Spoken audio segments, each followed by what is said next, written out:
Tuntutin sama dia. Kenapa nih? Dianggap bercanda, jangan. Nanti akhirnya jadi kebiasaan. Nanti antum biar depannya tamu juga begitu. Jadi nggak bisa tahan, gitu kan? Saya pernah menghadiri mengunjung rumah orang gitu. Jadi tuan rumahnya duduk sambil ngobrol sambil kentut gitu. Saya duduk di situ, entah ya. Kenapa harus ada ini? Secara fitrah ada hal-hal yang Allah buat kita tidak suka itu, ya, tidak suka orang ngupil, orang apalah nguangin angin itu, apalah itu orang sembunyikan barang-barangnya orang lain. Sebenarnya fitrahnya orang tidak suka, cuma syaitan kemas akan-akan itu lucu sehingga semua saya harus diulang, harus diulang. Ini sama dengan istilah tadi dikatakan fahish. Fahish itu suka berbuat keji, iseng. Nabi mengatakan orang mukmin tidak boleh begitu. Dan bazi itu suka berkata kotor. Kemudian selanjutnya hadis Nabi SAW yang disebutkan di dalam hadis riwayat Abu Daud. Dan Abu Daud mensahihkannya hadis ini. Rasulullah SAW bersabda, Innal abda idha la'ana syai'an sa'idatil la'natu ila as-sama'i fatughlaqu abwabus sama'i dunaha thumma tahibtu ila al-ard fatughlaqu abwabuha dunaha ثم تأخذ يمينا وشمالا فإذا لم تجد مصاغا رجعت إلى الذي لعن إن كان أهلا لذلك وإلا رجعت إلى قائلها.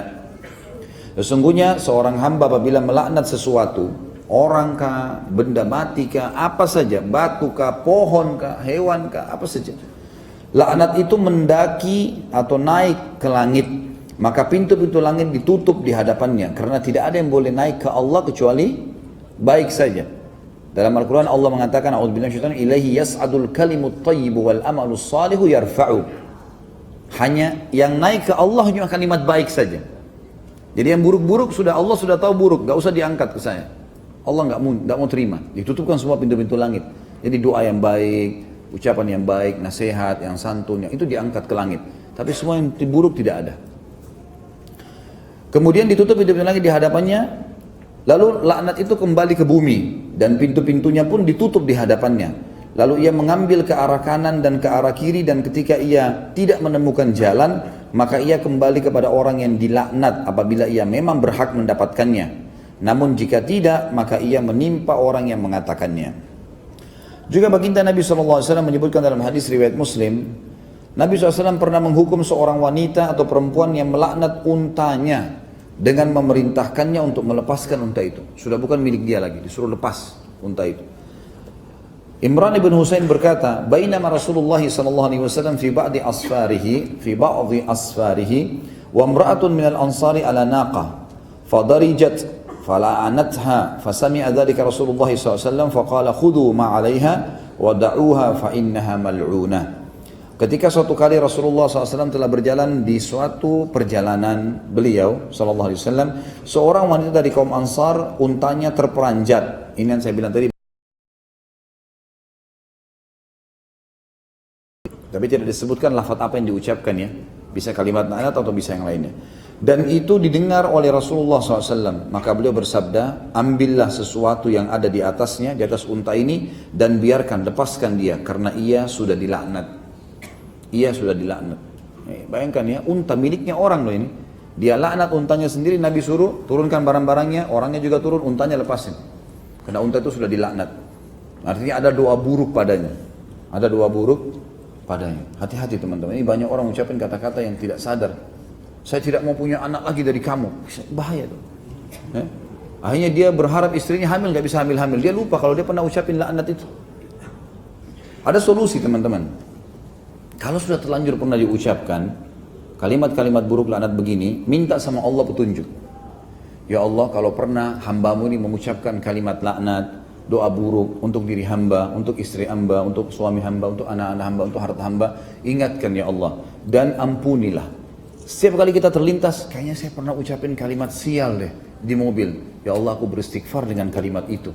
Atau usaha ini, kayaknya usaha ini gak maju-maju deh, misal. Ya Allah, saya beristighfar dengan kalimat itu. Kata ulama, kita boleh beristighfar secara global, semua dosa dimaafkan, atau kalau pas terlintas dosa tertentu, kita fokus minta sama Allah itu. Karena misalnya Allah memang ingatkan, mungkin dosa itu bobotnya agak berat, maka butuh istighfar lebih banyak. Maka kita bersihkan dengan cara khusus. Ya, seperti kalau ada noda di mobil atau di pakaian, kita fokus bersihkan dia sampai dia bersih. Maka itu insya Allah jauh lebih cepat. Ini solusi kalau orang sudah terlanjur mengucapkan. Dan sampai sekarang teman-teman bisa, saya dan anda sekalian, kita semua ini teman-teman sekalian memohon kepada Allah Azza wa Jalla, Allah yang Maha Tinggi Maha Pemurah, untuk mengingatkan kita semua apa yang pernah kita ucapkan. Lalu kalau teringat istighfar sampai kita merasa diri kita sudah menyampaikan. Karena ada juga bahasan dalam hadis Nabi SAW. Misal contoh, siapa yang berbuat baik pada kalian maka balaslah yang setimpal. Kalau kalian tidak punya, maka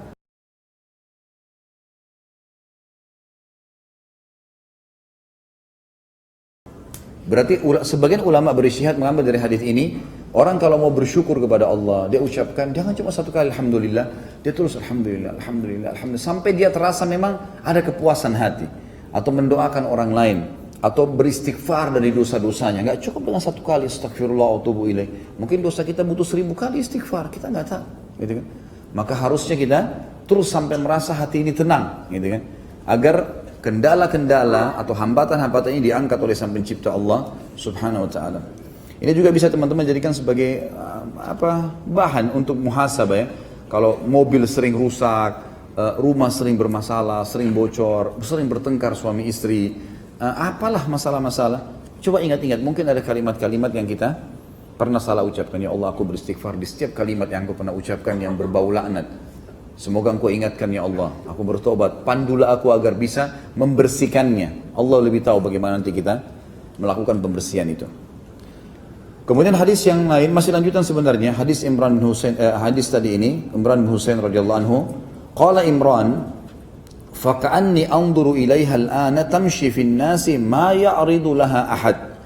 Imran bin Husain mengatakan, aku lalu melihat unta itu tadi yang Nabi SAW yang sudah dilaknat, Nabi suruh lepaskan saja, jalan di tengah-tengah orang dan tidak ada seorang pun yang memperdulikannya. Artinya karena orang sudah tahu Rasulullah suruh tinggalkan karena imannya orang pada itu sangat luar biasa, maka mereka pun akhirnya meninggalkan unta itu. Sampai seperti itu teman-teman sekalian. Ini banyak sekali orang yang, maaf saya sering dengar ya, saya pernah, orang kalau sedikit bocor ban mobilnya sial, selalu kalimat sial ini biasa sekali diucapkan, sial, sial. Ya, laknat itu loh, kalimat buruk gitu kan.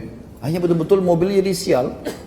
Ya, tidak beruntung lah, apalah kalimat-kalimat yang sudah saya berikan contoh-contoh tadi. Kemudian hadis terakhir dalam bab kita ini adalah hadis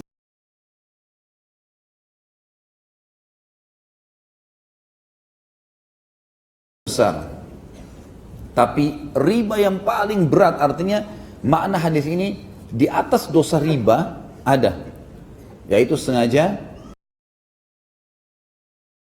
mendoakan buruk, mempermalukan, menghina saudara muslim. Kata Nabi SAW dari Abu Hurairah bahwasanya Nabi SAW bersabda, inna arbar riba istitalatul mar'i fi irdi akhihi muslim. Sesungguhnya riba yang paling kejam adalah celaan seseorang terhadap kehormatan saudaranya yang muslim, terhadap saudaranya yang muslim. Baik teman-teman, mungkin ada di antara kita yang berkata, Ustaz dari ini berhubungan dengan masalah melaknat orang muslim. Apakah boleh kalau begitu seseorang muslim melaknat orang kafir? Ini butuh rincian. Kalau yang kita laknat perilaku kekufurannya, ya, Allah melaknat kekafiran misal, maka itu perilaku, tadi saya bilang tidak masuk dalam laknat. Tapi kalau individu butuh rincian. Kalau memang dia orang yang layak kena laknat, tadi saya bilang musuh di medan perang sengaja mengganggu muslimin, atau ada orang yang memang jahat mengatur strategi-strategi yang buruk bagi kaum muslimin, maka ini boleh dilaknat secara individu karena terbuka pintunya tadi. Tapi kalau orang non muslim tidak ada hubungannya, baik tetangga kita atau kerabat kita, dia cuma bekerja, teman kantor, hidup sesama kita di negara, nggak buat masalah apa-apa. Dia jalan dengan lakum dinukum waliyadin, dia jalan dengan prinsipnya sendiri, maka ini teman-teman sekalian tidak boleh dilaknat. Berlaku hukum tidak boleh dilaknat, sebagaimana tidak boleh dirampok, tidak boleh dizalimi, tidak boleh digibah, ya, tidak boleh dicaci maki, nggak bisa sama sekali. Ada sebuah hadis yang berbunyi, hadis riwayat Bukhari Muslim, pada hari kiamat nanti kata Allah Subhanahu wa taala, tidak layak penghuni surga masuk ke dalam surga sementara masih ada hak ahli neraka padanya. Ahli neraka berarti ada orang kafir di situ. Kalau misal seseorang sudah mau masuk surga, pahalanya 10.000. Ternyata timbangan dosanya lebih sedikit. Tapi ada ternyata hak orang-orang kafir pun yang pernah, misal dia ghibah atau ada pegawai non muslim baru kena, non muslim gak usah kasih gaji, misal. Tetap kata Allah, tidak boleh dia masuk ke dalam surga sebelum haknya ini diambil. Dia tidak dikasih pahala kalau orang kafir, tapi kadar pahalanya si muslim ini dikurangi. Misal bobotnya 700 ya, dikurangi 700. Dan itu mengurangi derajat dia di surga. Jadi kalau orang kafir yang tidak ada masalah, tidak ada hubungannya teman-teman sekalian. Kembali kepada hadis Nabi SAW, khairun nasi anfa'um linnas. Orang muslim yang paling baik, orang muslim yang paling bermanfaat bagi manusia secara umum. Allahu a'lam. Jelas ya? Baik. Subhanakallahumma bihamdika, asyhadu an la ilaha illallah, astaghfirullah wa atubu ilaih. Wassalamualaikum.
Punya siapa tadi?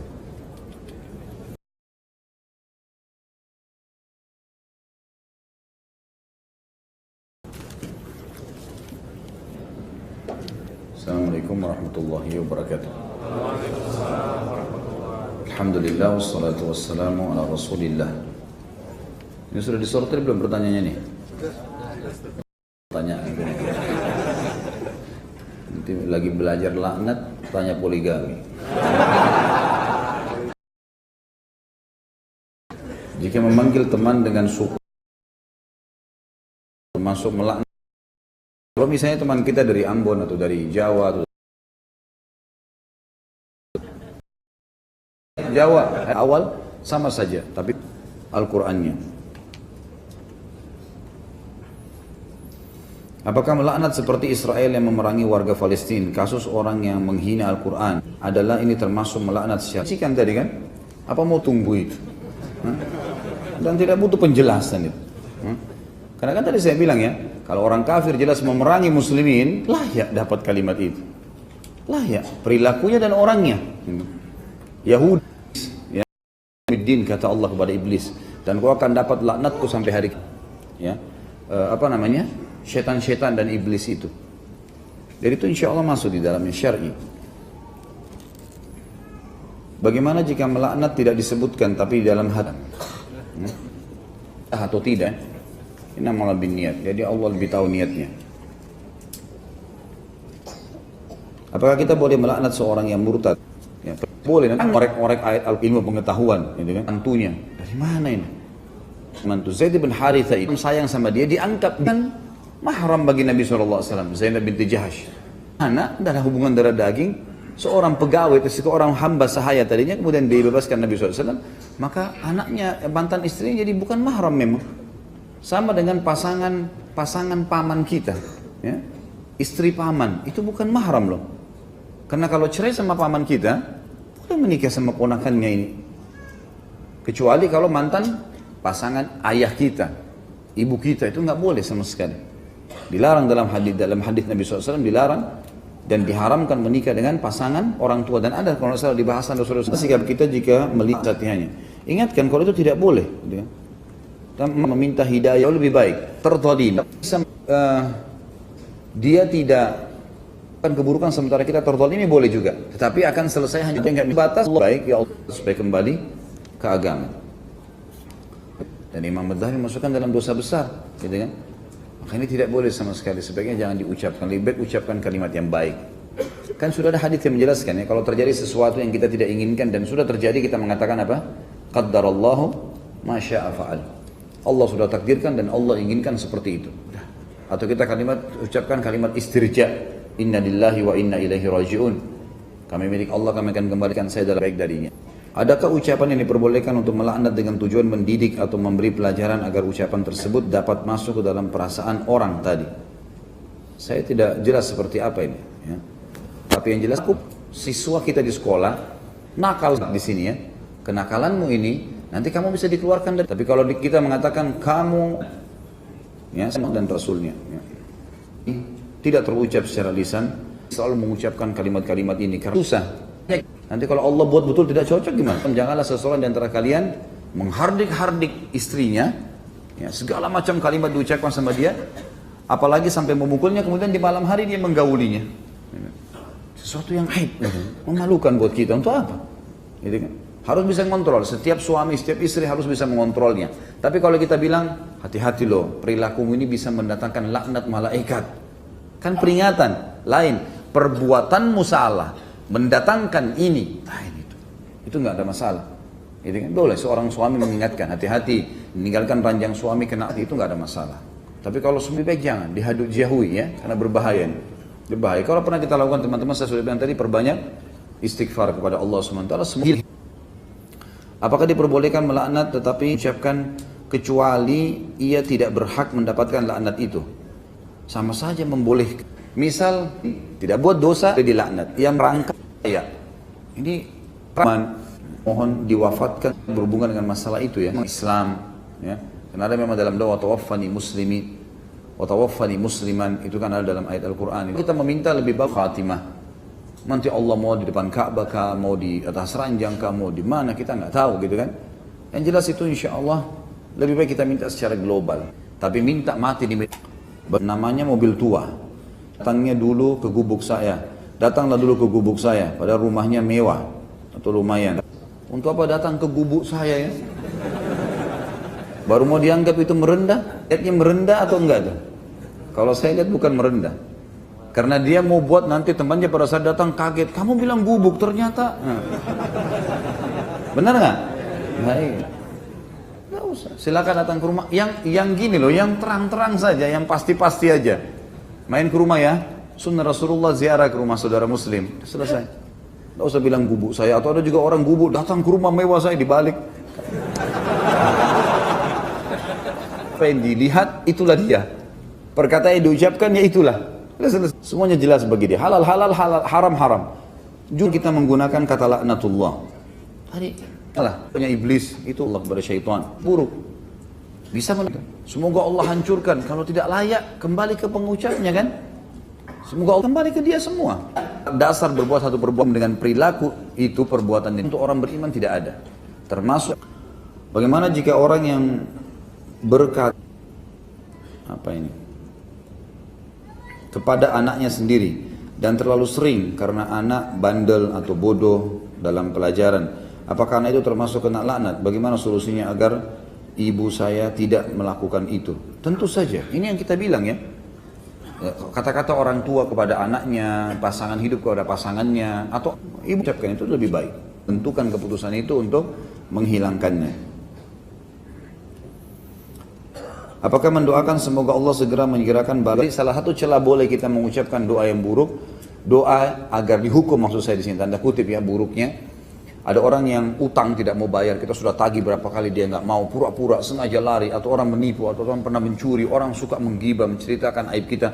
Ini semua teman-teman boleh kita terbuka celah untuk meminta kepada Allah dari hukum, bisa. Tapi kan saya bilang tadi, mendoakan di sini terbuka celah, termasuk pintu celah boleh diucapkan karena kita sedang terzalimi secara tunggu 3 hari saya harus bilang apa ya, enggak selesai, enggak jadi PR. Allah juga kasih hidayah, dia bisa berubah. Sama teman kantor atau siapa saja, teman-teman yang ajak kita ke tempat yang haram, maaf ya saya sudah ikut pengajian, setahu saya itu haram loh, nggak boleh. Selesai, clear pada saat itu. Apa saja yang kamu mau bilang, yang penting saya sudah tahu ini nggak boleh, saya nggak mau, maaf ya, jadi saya nggak usah diajak lagi. Selesai kan? Jadi nggak jadi PR, harusnya seperti itu. Bagaimana cara kita mengingatkan mereka agar kembali ke diri sendiri, agar terlihat lucu? Tidak usah disebut namanya ya. Tentu saja ini yang kita bahas dari tadi.